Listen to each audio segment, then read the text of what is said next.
Olá, graça e paz, muito bom dia, boa tarde, boa noite para você que está comigo aqui no nosso canal, Semeando a Palavra com a missionária Kézia, que sou eu. Como é bom estar com vocês nesse dia 2 de dezembro de 2024, para juntos fazermos nossa leitura bíblica diária.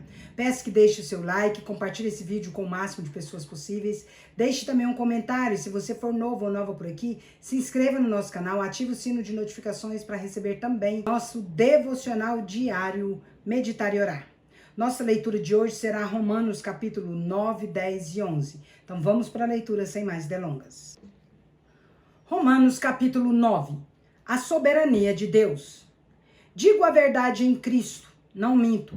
A minha consciência o confirma no Espírito Santo. Tenho grande tristeza e constante angústia no coração, pois eu mesmo desejaria ser amaldiçoado, separado de Cristo por amor dos meus irmãos, os do meu povo, o povo de Israel. Deles é a adoção de filhos, bem como a glória, as alianças, a concessão da lei, a adoração e as promessas. Deles são os patriarcas e deles o Cristo é descendente humano, o qual é Deus acima de todos, bendito para sempre. Amém. Não que a palavra de Deus tenha falhado, pois nem todos os descendentes de Israel são Israel. Nem por serem descendentes de Abraão, são todos filhos de Abraão. Ao contrário, porque em Isaque a sua descendência será considerada. Em outras palavras, não são os filhos naturais que são filhos de Deus, mas os filhos da promessa que são considerados descendência de Abraão. Pois assim a promessa foi feita: no tempo devido virei novamente, e Sara terá um filho.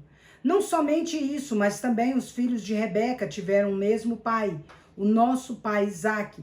Todavia, antes que os gêmeos nascessem ou fizessem qualquer coisa boa ou má, a fim de que o propósito de Deus, conforme a eleição, permanecesse, não por obras, mas por aquele que chama, foi dito a ela: o mais velho servirá ao mais novo.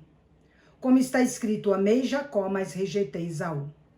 Então que diremos? Acaso Deus é injusto? De maneira nenhuma, pois ele diz a Moisés: terei misericórdia de quem eu quiser ter misericórdia, e terei compaixão de quem eu quiser ter compaixão. Portanto, isso não depende do desejo nem do esforço humano, mas da misericórdia de Deus.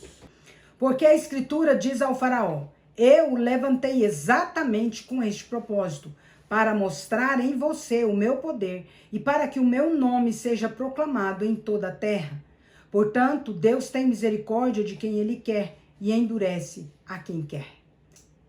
Contudo, alguns de vocês me dirão: então por que Deus ainda nos culpa? Pois quem resiste à sua vontade? Mas quem é você, ó homem, para questionar Deus? Acaso aquilo que é formado pode dizer ao que o formou: por que me fizeste assim?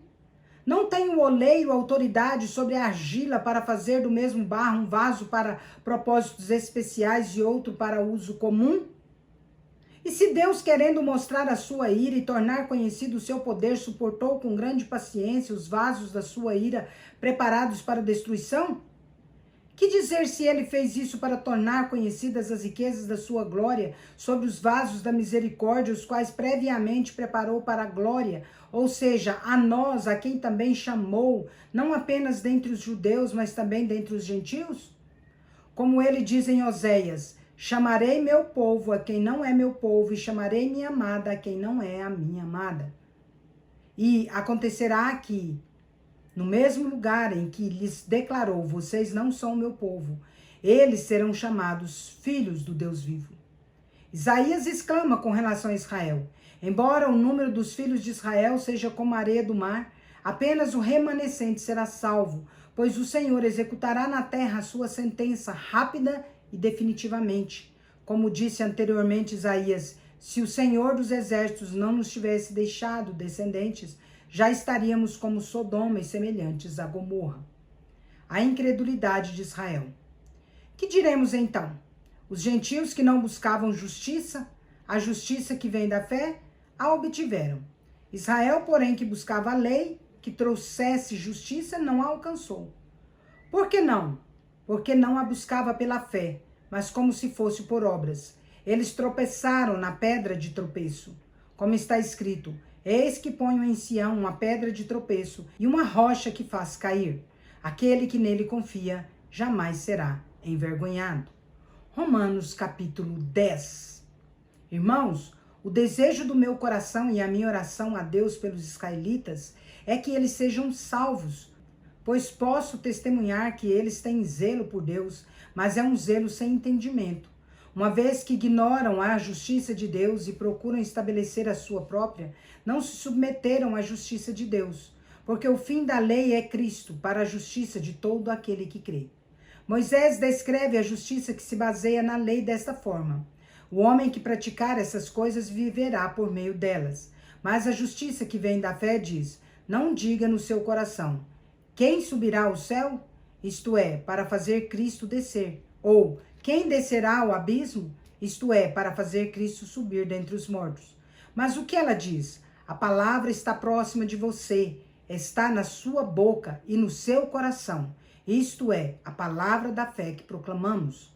Se com a boca você confessar que Jesus é Senhor e crer no seu coração que Deus o ressuscitou dentre os mortos, será salvo. Porque com o coração se crê para a justiça e com a boca se confessa para a salvação. Pois a Escritura diz: todo aquele que nele confia jamais será envergonhado.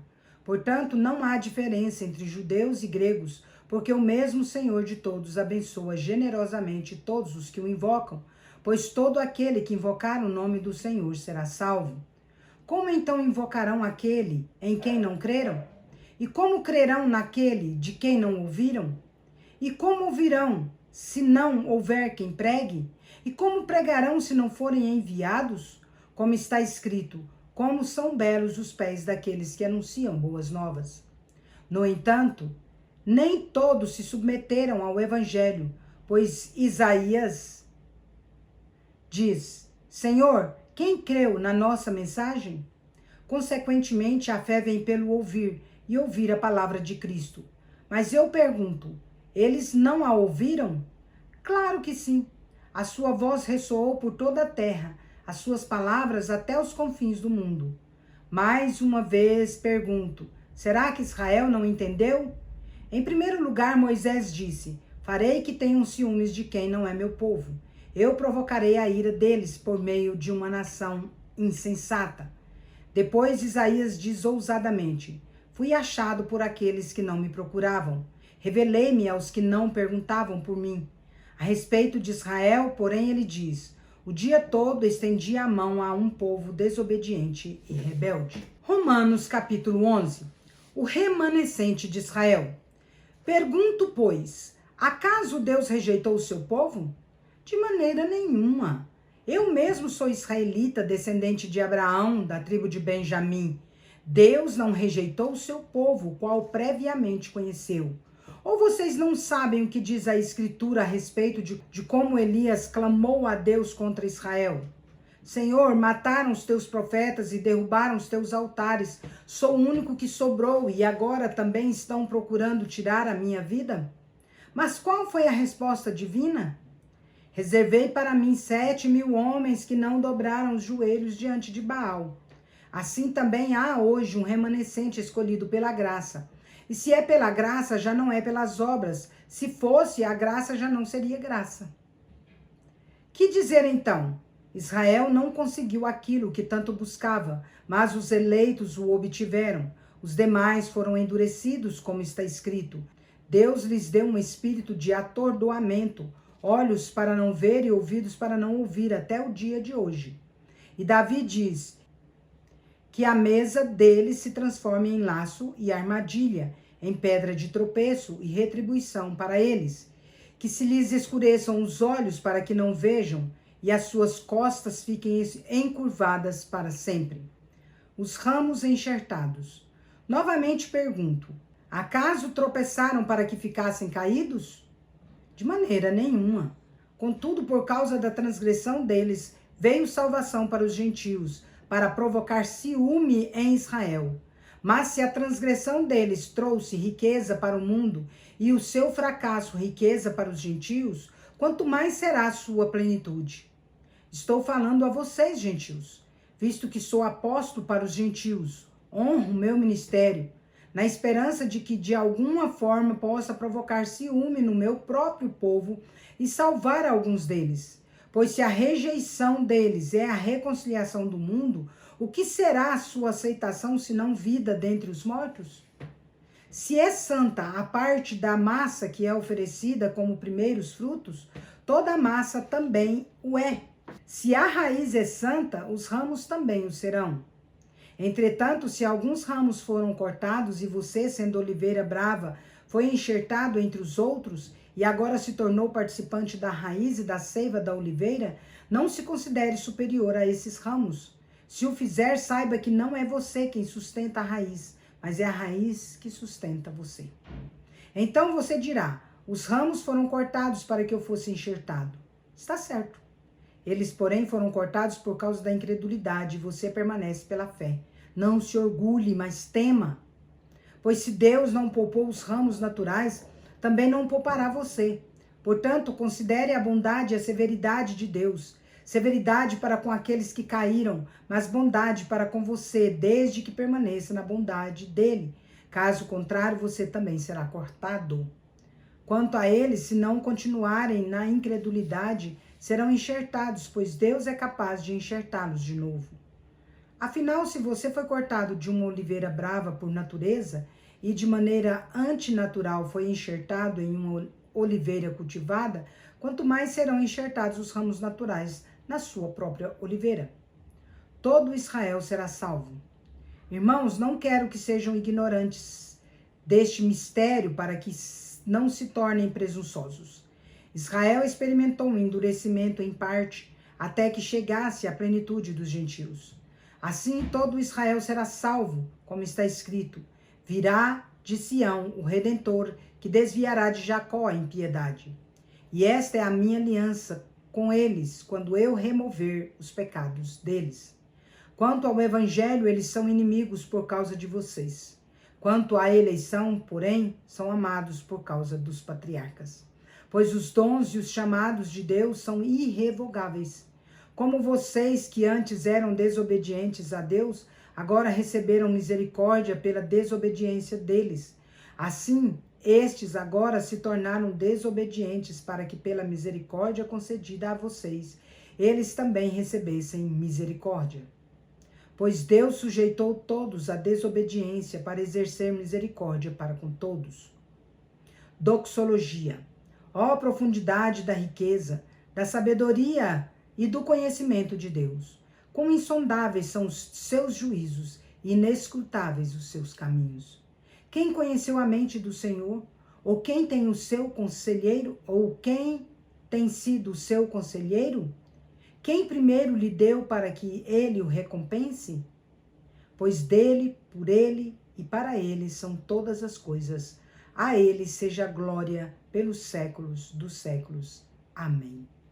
Encerramos nossa leitura por hoje e o nosso versículo se encontra em Atos capítulo 4, versículo 12.